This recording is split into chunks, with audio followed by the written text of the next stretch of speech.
This is not the first month that rumors have appeared on the network about the new generation of the budget smartphone iPhone SE2. At first, the leaks talked about the appearance and characteristics. Now the analyst even announced the release date of the new items. According to reputable analyst Ming-Chi Kuo, we have to wait for the presentation for a short time, reports MacRumors. According to him, Apple will hold a presentation in the first half of 2020.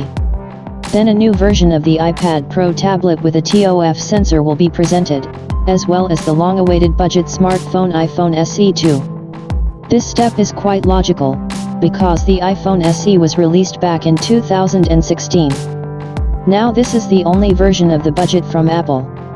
What is known about the iPhone SE2? According to rumors, iPhone SE2 will receive a new proprietary A13 processor paired with 3GB of RAM and 64GB. At the same time, for authentication, there will be a Touch ID fingerprint scanner, not Face ID.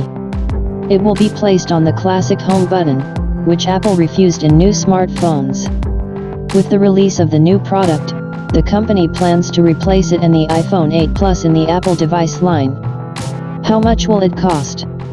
Analysts have already guessed how much Apple will appreciate the future new product.